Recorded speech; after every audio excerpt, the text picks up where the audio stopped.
मुझे दर्द है, दुख है कि मुझे अपनों ने धोखा दिया। मेरी ज़िंदगी में जो सब कुछ थे उन्होंने मेरी ज़िंदगी ख़त्म कर दी। बात 1999 की है। मई महीने की तपती गर्मी थी। दिन भर हम खड़े खड़े काम करते रहे, इसी उम्मीद से कि रात में हम अपने परिवार और दोस्तों के साथ कुछ पल बिता सकेंगे। रात में हम सभी परिवार के लोग आसमान की तरफ चांद को देखते हुए बातें करने लगे। परिवार के सभी लोगों का साथ होना कितना सुकून देता है।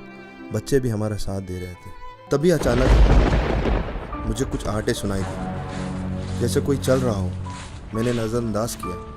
कुछ समय बाद ये आवाज़ और गहरी हो गई और मुझे लगा मानो कोई झाड़ियों के पत्तों के ऊपर चल रहा हो। मैंने फिर ध्यान से सुना। वाकई कोई हमारे बगीचे में था। अंधेरे में एक धुंधली सी आकृति दिखाई दी। मेरी धड़कनें बढ़ने लगी। बच्चे डर से सहम से गए। मुझे कुछ अच्छा महसूस नहीं हुआ। किसी अनजाने डर की आशंका बढ़ने लगी, मानो कुछ गलत होगा। मैंने हिम्मत बांधी और गौर से देखने लगा। मैंने देखा सचमुच कुछ लोग हमारे बगीचे में घुस चुके थे। मैंने सुनने की कोशिश की। वो फुसफुसाकर धीरे धीरे बात कर रहे थे। उनके बात करने के अंदाज से मुझे घबराहट होने लगी। मैं बहुत डर गया। इससे पहले मैं उनके इरादों को समझ पाता, उन लोगों ने हमें चारों तरफ से घेर लिया। बगीचे में सिर्फ कुदरती रोशनी थी। हम कुछ समझ नहीं पा रहे थे। कुछ भी साफ नहीं दिख रहा था। हम कुछ समझ पाते इससे पहले ही उन लोगों ने तेज धार वाले हथियार निकाले और हम पर हमला शुरू कर दिया संहार।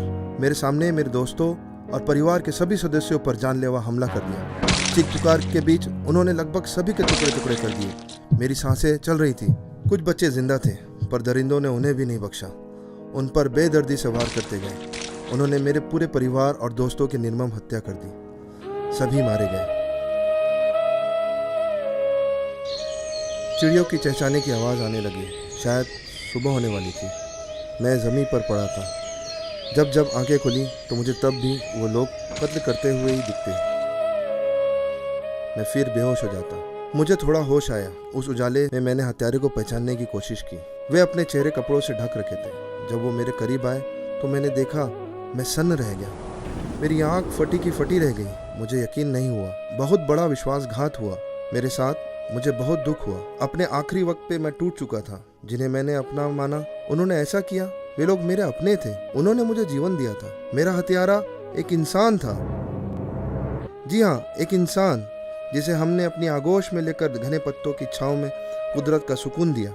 उनके बच्चों ने हमारी छांव में हमारे कंधों में अपने छोटे छोटे घर बना रखे थे। सुबह उनके बुजुर्ग हमारे करीब बैठा करते थे। उनकी पत्नियों ने हमारे हाथों में लाल धागे बांधे थे और हमारे कानों में कहा था, भैया हमारे पतियों को लंबी उम्र देना।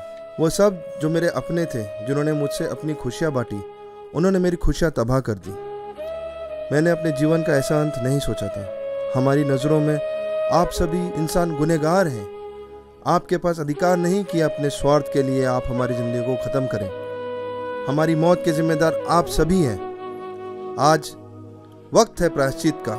आज मौका है अपनी गलतियों को सुधारने का। आज आप जिम्मेदारी लीजिए एक नई जिंदगी की।